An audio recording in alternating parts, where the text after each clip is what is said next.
नमस्कार दोस्तों, स्वागत आप सभी का। इस वीडियो में हम बात करेंगे कन्वेक्शन करंट थ्योरी के बारे में। इससे पहले भी मैंने ज्योग्राफी के ऊपर काफी इंपॉर्टेंट वीडियोस बनाई हैं, अगर आप चाहें तो देख सकते हैं, प्लेलिस्ट में डिस्क्रिप्शन में दे दूंगा। अब कन्वेक्शन करंट थ्योरी को समझने से पहले हमें एक कुछ चीजें पता होनी चाहिए जो हमने कवर की थी कॉन्टिनेंटल ड्रिफ्ट थ्योरी में। अगर आपने ये वीडियो देखी है तो अच्छी बात है, अगर नहीं देखी तो मैं लिंक डिस्क्रिप्शन में दे दूंगा, इसको देखिएगा। और मैं चाहता हूं पहले आप कॉन्टिनेंटल ड्रिफ्ट थ्योरी को समझें, उसके बाद आप इस वीडियो को देखें तो आप क्या करेंगे, डॉट कनेक्ट कर पाएंगे। देखिए, अगर आपने ज्योग्राफी में मास्टर बनना है, अगर आपको ज्योग्राफी अच्छे से प्रिपेयर करनी है तो आपको ज्योग्राफी में डॉट्स कनेक्ट करना आना चाहिए। जिस दिन आप ये डॉट्स को कनेक्ट करना सीख गए, मतलब ज्योग्राफी आपके बाएं हाथ का खेल हो जाएगी। तो इस वीडियो में हम थोड़ा सा वैसे डिस्कस तो करना पड़ेगा कॉन्टिनेंटल ड्रिफ्ट थ्योरी के बारे में, ताकि हम इस चीज को अच्छे से समझ सकें, कन्वेक्शन करंट थ्योरी। अब देखिए, कॉन्टिनेंटल ड्रिफ्ट थ्योरी में कहा गया कि कॉन्टिनेंट्स जो हैं, बेसिकली जो इसकी जो मेन थ्योरी थी, वो एक दूसरे से अलग मूव कर रहे हैं किसी ना किसी फोर्स के कारण। लेकिन फोर्स क्या है वो जस्टिफाई नहीं हो पाई थी। तो जब फोर्स अच्छे से एक्सप्लेन नहीं हो पाई, तब फिर सीन में आई कन्वेक्शन करंट थ्योरी। ये एक अमेरिकन फिजिसिस्ट के द्वारा दी गई थी जिनका नाम था आर्थर होम्स। आर्थर होम्स, आपने ये नाम भी याद रखने हैं क्योंकि कई बार डायरेक्ट क्वेश्चन आ जाता है कि भाई ये XYZ थ्योरी किसने दी। Arthur Holmes. आप मुझे बताइए कमेंट बॉक्स में कि कॉन्टिनेंटल ड्रिफ्ट थ्योरी को किसने दिया था। अब जब कॉन्टिनेंटल ड्रिफ्ट थ्योरी में फोर्स नहीं बता पाए कि कौन सी फोर्स थी जिसकी वजह से इतने बड़े बड़े कॉन्टिनेंट जो है वो मूव किए, तो वहां पे कन्वेक्शन करंट थ्योरी ने कहा, माने आर्थर होम्स ने अपनी इस थ्योरी के जरिए कहा कि अर्थ के नीचे कन्वेक्शन करंट्स चलते हैं, कि अर्थ के नीचे कन्वेक्शन करंट्स चलते हैं। ये कन्वेक्शन करंट्स जो है, ये इनकी फोर्स की मदद से ही कॉन्टिनेंट जो है वो आगे पीछे मूव करते हैं। तो आर्थर होम्स ने जो आपकी कॉन्टिनेंटल ड्रिफ्ट थ्योरी थी, उसी को आगे इसने इलाबोरेट किया और कहा कि जो मेंटल है वो थर्मल कन्वेक्शन में जाता है। अब देखिए, अगर आपने इंटीरियर ऑफ अर्थ वाली वीडियो नहीं देखी है तो उसको जरूर देखिएगा, क्योंकि जैसे मैंने बताया डॉट्स कनेक्ट करने वाली बात, अब इसमें आएगा इंटीरियर ऑफ अर्थ और कॉन्टिनेंटल ड्रिफ्ट थ्योरी दोनों का थोड़ा थोड़ा। देखिए, आपको पता है कि हमारे यहाँ पे एक ऊपर लेयर है जिसे हम कहते हैं लिथोस्फेयर।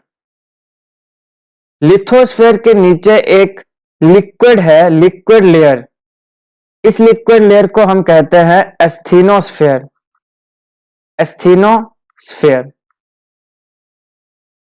एस्थीनोस्फेयर। अब इन्होंने कहा कि मेंटल में होती है थर्मल कन्वेक्शन, कैसे समझिए। इन्होंने कहा कि यहां पे इस एरिया में जो सब्सटेंस है वो हीट होता है, माने गर्म होता है। अब एस्थीनोस्फेयर इतनी लिक्विड क्यों है? क्योंकि यहां पे टेम्परेचर क्या है, बहुत ज्यादा है। अब कोई भी मटेरियल जब बड़े ज्यादा टेम्परेचर के जगह पे जाएगा, मतलब इतने ज्यादा टेम्परेचर में पहुंचेगा, तो वो क्या करेगा, गर्म हो जाएगा, हीट हो जाएगा। इससे क्या होगा, उसकी जो डेंसिटी है वो डिक्रीज हो जाएगी। डेंसिटी डिक्रीज होगी तो वो सरफेस पे आएगा। इसको आप ऐसे समझिए कि आपके पास ये एक बर्तन है, यहां पे पानी है, यहां आपने इस पे आग जला दी। अब यहां क्या होगा, जो यहां पे बबल्स गर्म होते जाएंगे वो सरफेस पे आने लग पड़ेंगे।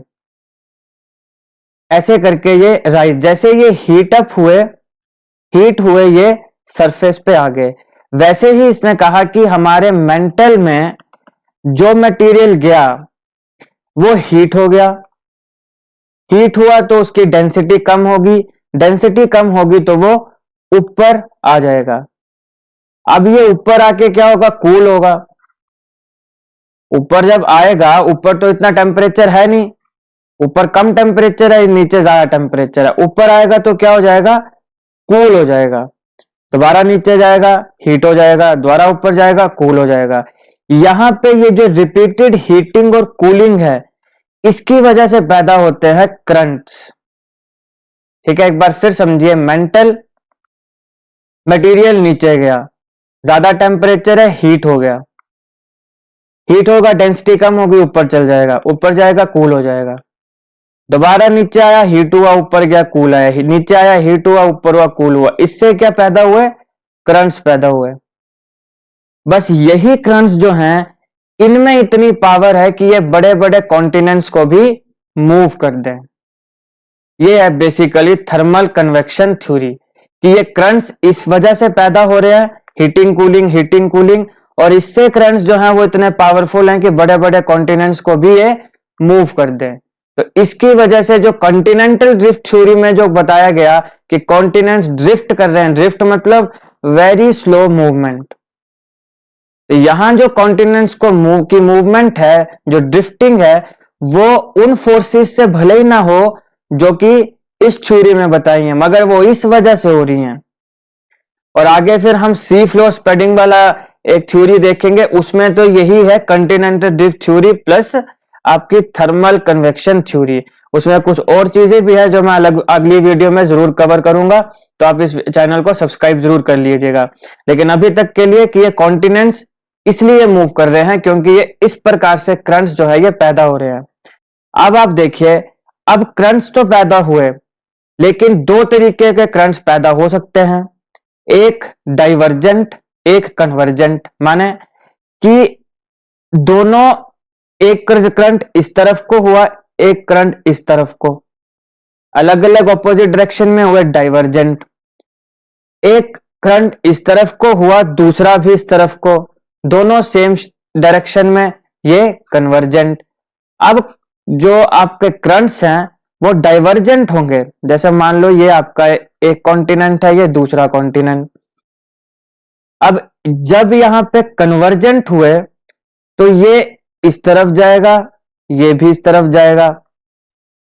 दोनों जब एक जिसमें मिलेंगे, जिस जगह पे, उसमें से एक सबडक्ट कर जाएगा नीचे को, और दूसरा जो है वो ऐसे करके जाएगा। एक एक केस ऐसे बनेगा कि दोनों एक तरफ को मूवमेंट, दोनों थर्मल करंट जो थे वो एक तरफ को लगे। एक सिनेरियो ये बन गया। दूसरा सिनेरियो आपके पास क्या बनेगा? दूसरा सिनेरियो आपके पास बनेगा कि ये दोबारा कॉन्टिनेंट है, ये भी कॉन्टिनेंट है। अब इस बार जो करंट बने वो डाइवर्जेंट, माने एक थर्मल करंट इस तरफ को बना, दूसरा थर्मल करंट इस तरफ को। तो ये कॉन्टिनेंट्स को एक दूसरे के दूर भेजेगा। पहले वाला नजदीक भेज रहा था, जहां एक तरफ आ रहे थे, तो ये दोनों क्या आ रहे थे? नजदीक आ रहे थे। अब ये डाइवर्जेंट है, ऑपोजिट साइड में लग रहे हैं, तो ये दोनों दूर जाएंगे, राइट। तो अब इससे क्या क्या बनेगा? डाइवर्जेंट होगा तो क्या बनेगा? कन्वर्जेंट होगा तो क्या बनेगा? तो डाइवर्जेंट कन्वेक्टिव करंट्स होंगे, उसमें जो क्रिस्टल ब्लॉक्स हैं वो ऑपोजिट डायरेक्शन में मूव करेंगे। जैसे मैंने आपको बताया, एक बार फिर देखिए ताकि आपको समझ आ जाए। ये एक करंट है, ये एक कॉन्टिनेंट है, ये दूसरा कॉन्टिनेंट। यहां पे करंट बनने लगे डाइवर्जेंट, एक इसकी तरफ गया, एक इसकी तरफ, ऑपोजिट डायरेक्शन में। ऑपोजिट डायरेक्शन में जब मूव किए तब ये बनाएंगे सीज एंड ओशियंस। डाइवर्जेंट क्या बनाएगा? सी और ओशियन। तो आप इसको अगर आपने याद रखना है तो फिर आप याद रखो, जैसे डॉस डॉस डॉस। डाइवर्जेंट क्या बनाएगा? ओशियन, सी, ओशियन और सी। इसका example east African lake system और मिड अटलांटिक रिजेस, ये दो इसके एग्जांपल। अच्छा, अब ये तो हो गया डाइवर्जेंट, ये दोनों ऑपोजिट डायरेक्शन में है। अब ये दोनों किस डायरेक्शन में मूव किए? ये दोनों किए एक डायरेक्शन में मूव, इस तरफ और इस तरफ। तो convergent convective current, convergent convective currents में क्या होता है? एक जो आपकी ये कॉन्टिनेंट है, ये दूसरे के नीचे सबडक्ट हो जाएगी। जैसे मैंने पहले बताया, क्या हो जाएगी? सबडक्ट हो जाएगी। जो भारी वाली है वो सबडक्ट हो जाएगी, जो हल्की वाली है वो ऐसे ऊपर को आ जाएगी एक दूसरे की, क्योंकि ये दोनों ही तो मूव कर रही है एक तरफ। जो भारी है वो टकराव में नीचे सबडक्ट करेगी। जब ये सबडक्ट करेगी तो क्या होता है? क्लोजिंग ऑफ सी। अब मान लो इसके बीच में कोई यहाँ पे सी हो, जब सबडक्ट करेगी, थर्मल करंट्स ने दोनों कॉन्टिनेंट्स को एक दूसरे के नजदीक लेकर आया, तो क्या हुआ? सबडक्ट होगी, प्लेट्स को बेसिकली प्लेट्स को लेकर आए, सबडक्ट होगी, यहाँ पे सीसू होगी, वो सारी क्लोज हो जाएगी। इससे क्या होता है, फॉर्मेशन ऑफ आइलैंड, आर्क्स और माउंटेन्स। डाइवर्जेंट क्या बनाएगी, सी बनाएगी, ओशन बनाएगी, क्योंकि दूर जा रहा है। जब कॉन्टिनेंट दूर जा रहा है तो बीच में समुंदर है ना, ये देखो यहाँ पे पानी पानी तो है, यहाँ पे जैसे north America, south America, Africa, मान लो यूरोप है, एशिया, अंटार्कटिका है यहाँ पे, मगर हर एक के बीच में क्या है, पानी है। तो अब जैसे मान लीजिए कि यहाँ पे ये मूव कर गए, थोड़ा सा इस तरफ हो गए, ये थोड़ा इस तरफ हो गया, थोड़ा अर्थ बड़ी बना लो, मान लो ये देखो ये थोड़ा इस तरफ आ गया, ये इस तरफ आ गया, तो बीच में क्या आएगा, पानी तो आएगा, पानी आएगा और क्या आएगा, और है नहीं कुछ बीच में आने को, पानी आएगा। तो जब दूर गए तो क्या हुआ, सीज बनी, ओशियंस बने। नजदीक गए तो क्या हुआ, बीच की सी ओशियन सारे क्लोज हो गए, आपके आइलैंड बन गए, आपके माउंटेन्स बन गए। ये है कन्वर्जेंट कन्वेक्टिव करंट और डाइवर्जेंट कन्वेक्टिव करंट। अब इसका मैकेनिज्म एक बार फिर देखते हैं। वैसे बेसिकली मैंने आपको बता दिया, लेकिन अगर जैसे मान लो आपके मेंस में आ जाए तो क्या लिखेंगे, तो हमारे जो एस्थीनोस्फेयर है, अब ये इंटीरियर ऑफ अर्थ का पार्ट है, तो वहां मैंने अच्छे से समझाया, आप उसको उस वीडियो को जरूर देखिएगा। एस्थीनोस्फेयर बेसिकली क्या होती है, लिक्विड लेयर है, और इसके ऊपर बड़े बड़े ऐसे लिथोस्फेयर है, ठीक है। ये जो है ये रेडियो एक्टिव एलिमेंट्स इसमें पाए जाते हैं, यूरेनियम, थोरियम एक्सेट्रा। ये जो एस्थीनोस्फेयर की फ्लूइड है ये सर्कुलेट करती है। सर्कुलेट करने से क्या होता है, कन्वेक्शन करंट्स बनते हैं, कहां, सॉलिड लिथोस्फेयर के नीचे। मैंने आपको पहले भी बताया कि ये क्या है, ये लिथोस्फेयर है, ये एस्थीनोस्फेयर है।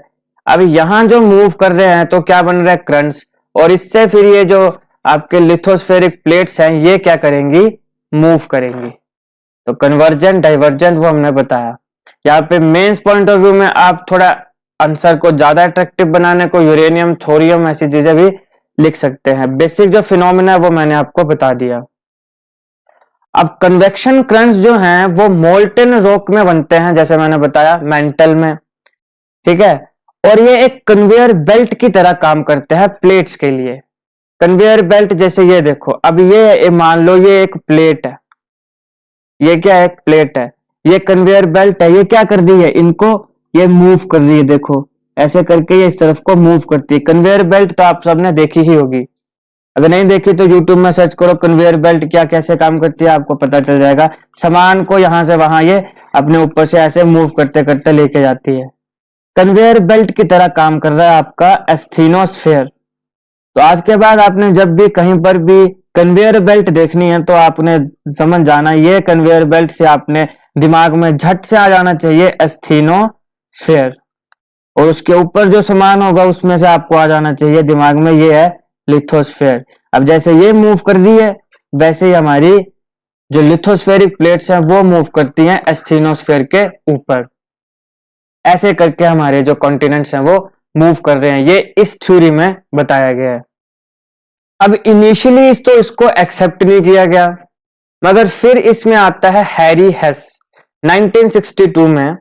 इसने जो पब्लिश की मेंटल कन्वेक्शन करंट और सी फ्लोर स्प्रेडिंग, उससे फिर एक थोड़ा जो है वो इस थ्योरी को थोड़ा एक्सेप्टेंस मिली। तो 30 साल के बाद जो है वो बेसिकली इसको थोड़ा एक्सेप्टेंस मिली थी।